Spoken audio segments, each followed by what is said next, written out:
Hello everyone, peace of Christ to all. In this video, for sure, we'll not talk about belly dancing, but I think maybe I should make a special video about belly dancing to show you what is the roots of this dancing. For sure, many of you like it, many of you enjoying it. Me myself, I don't see anything wrong with dancing, but belly dancing is connected to slavery. Many people do not know that. They think belly dancing, it was always fun and etc. You know, belly dancing is coming from the East, Middle East and East, like the Persian, even the Indian. So the Arab, the Persian, the Indian, all the Eastern cultures, you will see that belly dancing exists in their culture. However, when it's connected to the Middle East, it was always about slaveries. Those who used to do belly dancings, they used to be the slaves, not the women who has honor. They capture girls, they choose the best of them as looking, and then they force them into entertainment business. It can be prostitution, which means the dancer herself, she is a prostitute.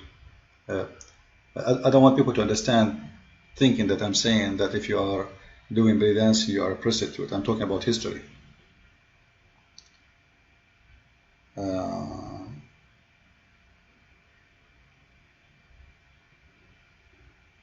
reason I'm sharing this, actually, because I'm going to go back to a topic we spoke about before, which is maybe became boring for many of you.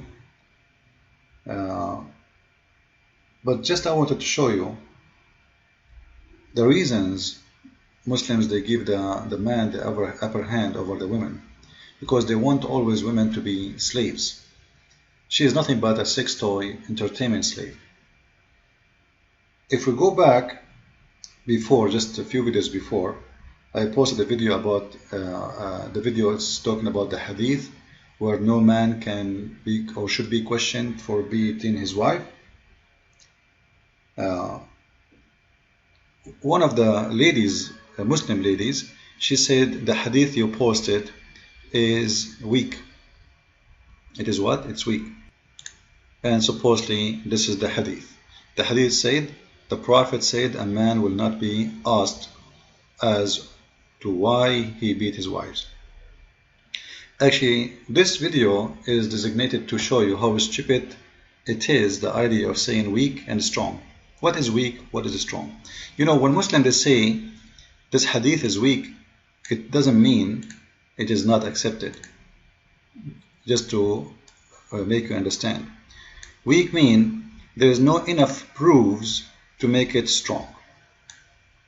This is why they cannot delete it, because it might be true.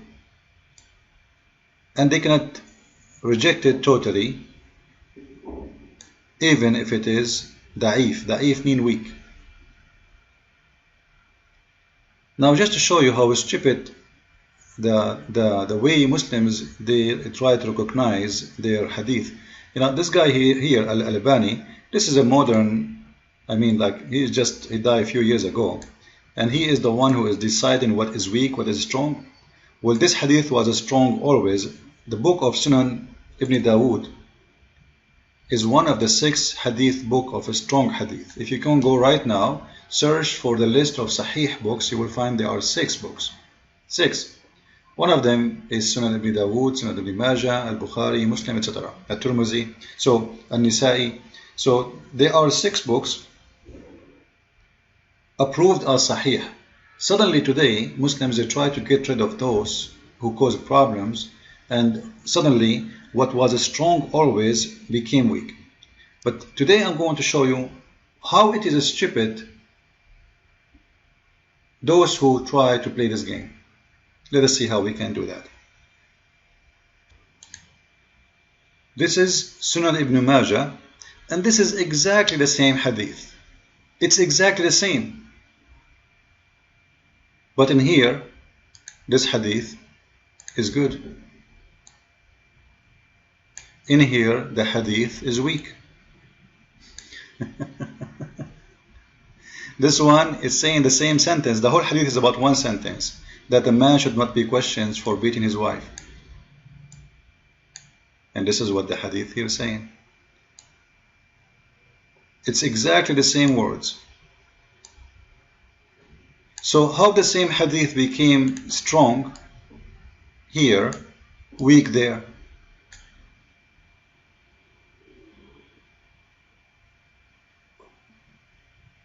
Like, are you Muslims, or are you mad?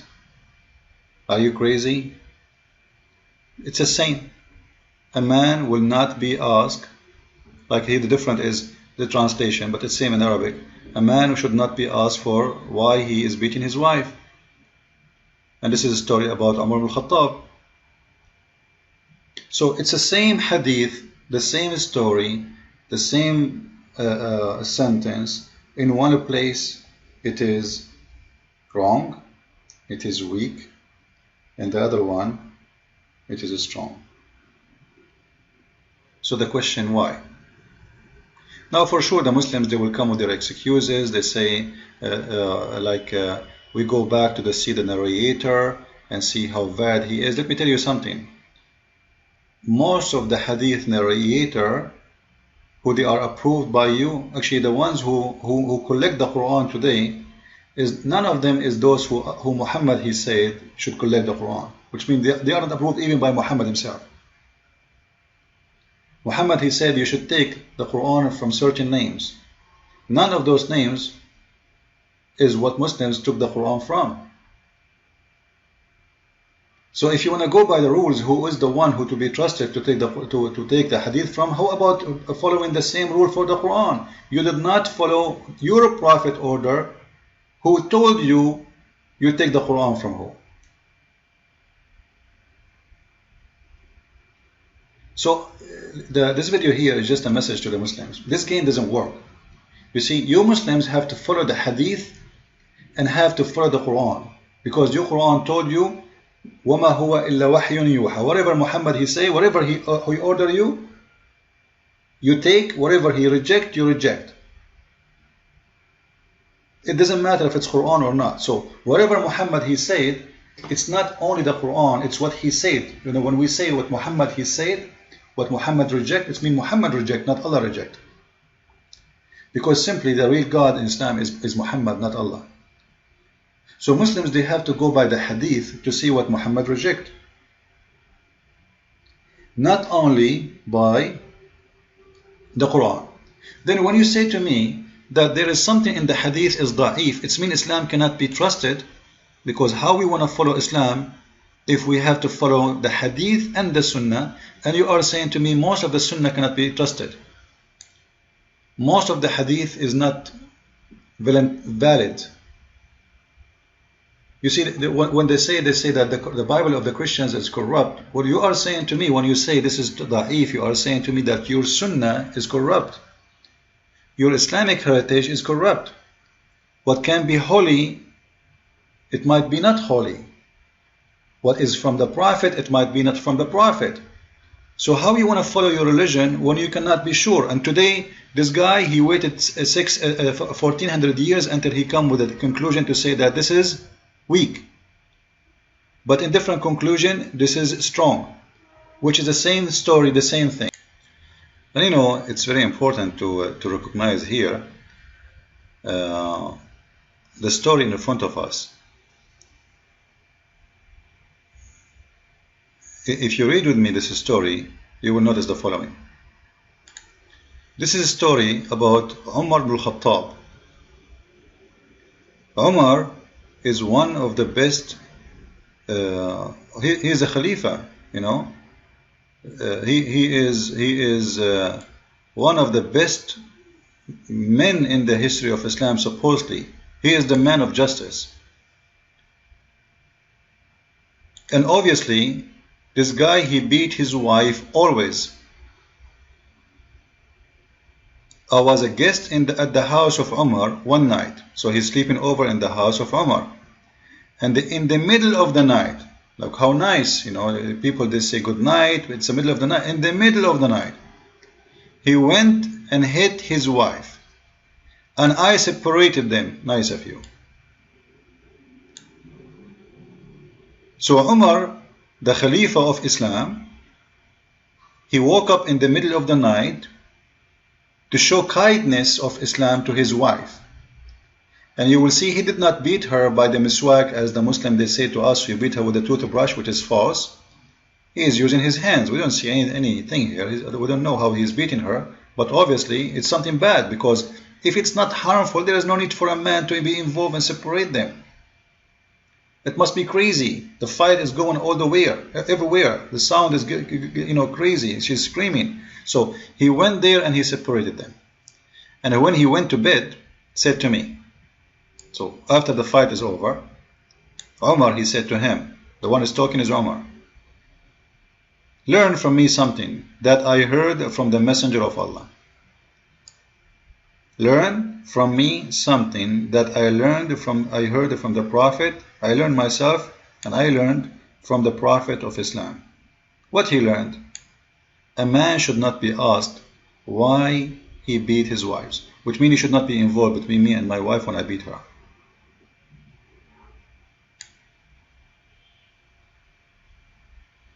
And this is why he's asking him, don't go to pray, don't go to sleep before you pray this prayer, because you committed sin against Islam. For you should not be involved and separate between me and my wife, beating her. That is the highest authority of Islam after Muhammad, the Khalifa of justice. The Muslim ask anyone, they will say Khalifa Umar is the amazing man. I can show you stories about this amazing man, how he forced his slaves like if a slave, she tried to cover her hair or cover her chest, he forced her to show her body in front of her visitors, and he beat her if she tried to cover herself, because he said to her, are you trying to act like a free woman? Are you trying to dress like a free woman? Do you think you are a free woman? Do you think you are equal to a free woman? You are just a slave. A man, he do this to his wife, what he will do to his slaves? And as you see, Muslims here, they can't play the game and say this is weak. It says Hassan. Hassan in Arabic means good. This is good. Alright? And this is why I wanted to talk about it, because in here, the same story, except they took the name of Umar off. It is da'if. It is weak. But in here, it is the story, but it is strong. So when I say, Islam have a reason for beating the women, because women always in Islam, they are nothing. You can go and read the history of Islam. You see the Khalifa, you have thousands and thousands of belly dancers, maids, sex slaves, all of them are sex slaves. They divide them. The one, she is pretty, she is for sex, for dancing, for entertainment. There's one, she have a nice voice, she is for singing. There's one, she is not good looking, she is just for washing dishes. There's someone, she is good in cooking, she is the cook. So they divide the slaves depend on their job and the quality of what they can do. That is Islam. I hope you learned something today, and spread the news. Islam is nothing but a bad cult about slavery to a human being, insulting for a human being against a human right. A man, he beat his wife, and nobody should question him why he did that, because it is his right to do so. The women, she have the right to be beaten by her husband. God knows what he can do. Like, when you say nobody should question, what does that mean? It means you can beat her for any reason you want, whatever you want. No one can ask you, just beat her. She is nothing. In America, if you beat a dog, you go to jail. In Islam, if you beat a woman, you are a good man. Christ is Lord, Islam is false.